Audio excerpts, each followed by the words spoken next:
Hey YouTube, in this video I'm going to give you tips and advice on if you're going on a cycling day trip or you're going away for a few days by bike. This isn't about racing bikes, or if you're in a team and you're going to wear all lycra, obviously you'll have a different set of advice. This is for your casual everyday person. You may not be used to going on long trips by bike. These are just some tips to help you get the most out of your day.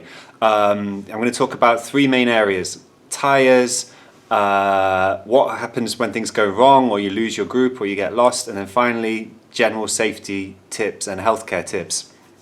Before I start our talk on those three areas, it's assuming that you've done a service on your bike, you've checked that your bike is safe. I have another video which is a checklist when buying a second-hand bike. You can use that if you need a checklist to check that your bike is in good condition.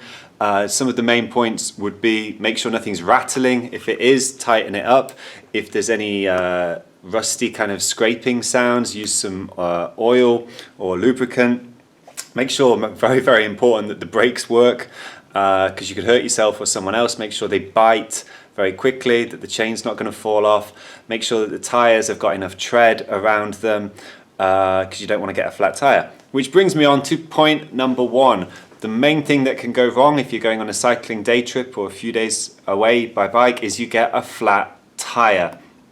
So number one, I really recommend that you take a spare inner tube. You can see the size of inner tube you need from the size of the tyre. So it's written on the side basically the size you need. It'll be 28 or 26, something like that, times 1.5 or some. There's different codes, but they basically mean the same thing. So make sure you buy a spare inner tube and take it with you. Make sure you have tyre levers. I've done a video that goes really into detail about how to change a tyre and everything that can go wrong. So watch that, make sure you know how to change your tyre and you've got the tools to do it. You'll also need a pump. You could take a pump like this. Make sure the pump you take is going to fit the valve. There's mainly two types of valves, Schrader and Presta. Schrader is the same as like on your car tyres. So they're pretty good because you can pump up your bike at a service station. But if you have Presta in particular, you'll need an adapter that goes on the end to pump it up. Another point on tyres. Some people get a bit overzealous the night before they're going on a biking expedition and they over pump the tyres. The minimum and maximum pressure that the tyres should be inflated to is written on the side of the tyre. What that means is you need a pump that has some sort of indicator that tells you the PSI. Don't try and save €5 in the hardware shop, wherever you buy your pump from, and get one like this that has no reader and then just kind of guess what the pressure is by squeezing the side. That makes no sense. I did it for years, so I don't blame you, but when you think about it, it makes no sense, because if you overinflate the tyre, it could explode and you could really hurt yourself or somewhere else, or at a bare minimum, you could hold up the rest of your group while you have to change the tyre on your day trip. So make sure you have a pump with the indicator so you inflate them to the correct level. Okay, I spoke about tyres. Point number two is how to avoid things going wrong when you lose your group, when you get delayed or they go somewhere without you and you're trying to catch up with them. Here's a few tips to avoid that. Number one, print the route in advance. Often these bike tours has a number code on little signs organised by the tourist board, so you can print the route off and you can stick it onto your frame here. So as you're going on the tour, you can keep looking, making sure you're on the right trail.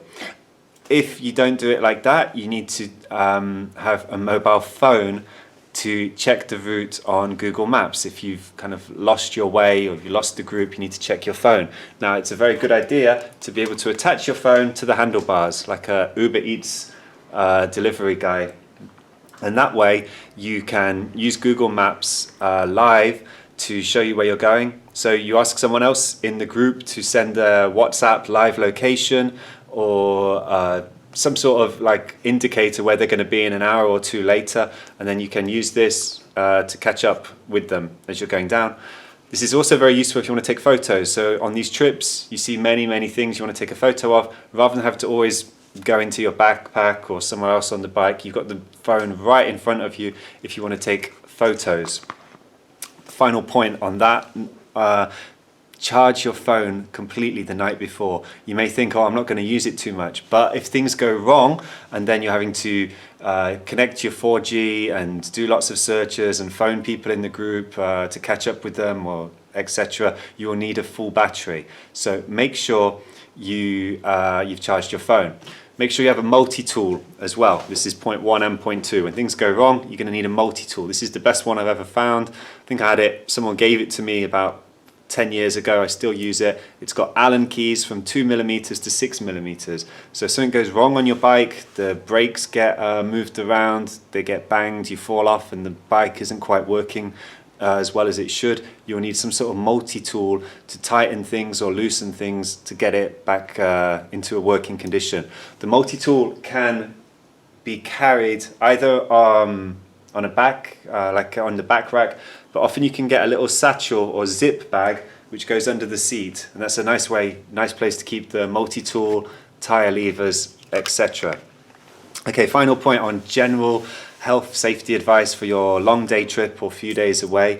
Make sure you have more water than you think you will need. You may have planned somewhere to have lunch or some village shops to buy stuff, but if you have bad luck and the shops are shut or you get lost or you don't go to the same destination, you're going to need emergency food and water, especially if it's during the summer. So you think about attaching a water bottle to your bike so that you're not stranded without anything to drink. Think about some protein bars in your backpack. If it's summer, take sunblock. If you have borrowed the bike from someone else, check the seating position, check it's comfortable for you. If it doesn't feel quite right, the handlebars are too high or low, seats too high or low, then this physical problem is going to get worse as the trip goes on, and you're going to get neck pain, back pain, etc. So make sure you've tested the bike a bit and it feels comfortable for you. Final little tip is to wear a helmet. You may think it's an idyllic countryside and it's all flat, but if you get redirected, part of it's closed, or you get lost and suddenly you're going downhill, you're really going to feel vulnerable without a helmet. So make sure you have the helmet as well.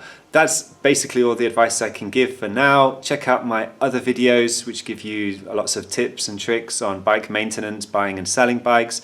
If you want more information or something to read, check out my ebook below. If this has been useful, give me a thumbs up. You can subscribe because I've got lots more videos coming up, and any questions, put them in the comments. Thanks.